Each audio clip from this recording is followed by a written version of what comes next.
মাননীয় প্রধান অতিথির একান্ত ইচ্ছা এবং আগ্রহে আমাদের এবারের সাউতুল কোরআনের শীর্ষ 4 বিজয়ী প্রতিযোগী বন্ধু যারা, তাদের মধ্য থেকে অন্যতম প্রতিযোগী বন্ধু মহসিন আহমেদ মাহাদি এবং শাহাদাত হোসেন সিয়াম, এই 2 প্রতিযোগী বন্ধুর কণ্ঠে আমরা কোরআনে কারীমের তেলাওয়াত শুনবো। এ পর্যায়ে মঞ্চে আসছে তেলাওয়াত নিয়ে মহসিন আহমেদ মাহাদি।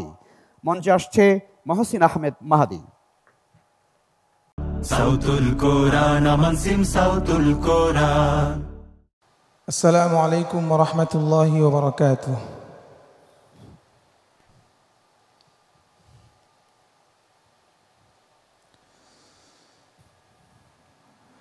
أعوذ بالله من الشيطان الرجيم.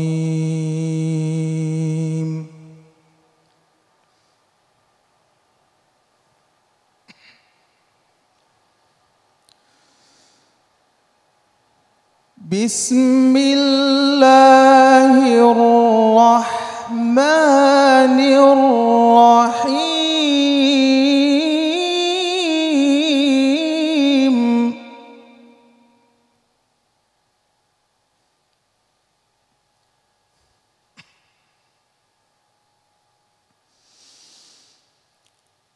قل يا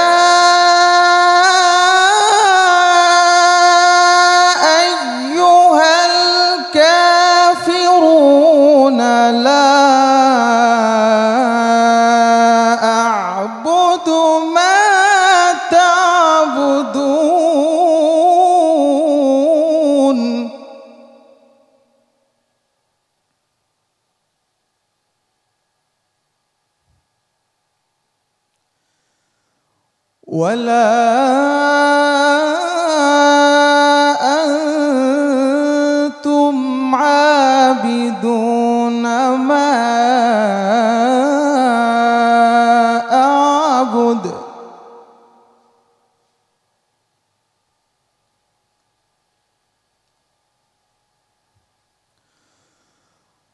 ولا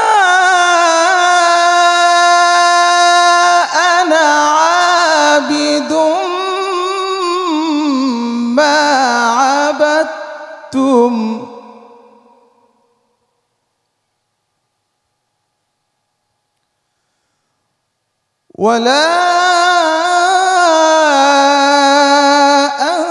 أنتم عابدون ما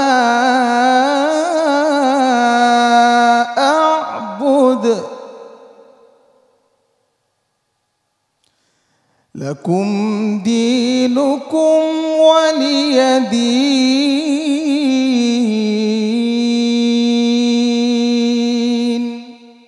صدق الله العظيم. মাশাআল্লাহ মাশাআল্লাহ, জাযাকুমুল্লাহ খায়ের। চমৎকার তেলাওয়াত আমরা শুনলাম। অনেক অনেক ধন্যবাদ মহসিন আহমেদ মাহাদি আপনাকে সুন্দর তেলাওয়াতের জন্য। উচ্চকিত সত্যবাণী নিত্য মহিয়ান সাউতুল কোরআন সাউতুল কোরআন সাউতুল কোরআন আমানসিম সাউতুল কোরআন সাউতুল কোরআন আমানসিম সাউতুল কোরআন।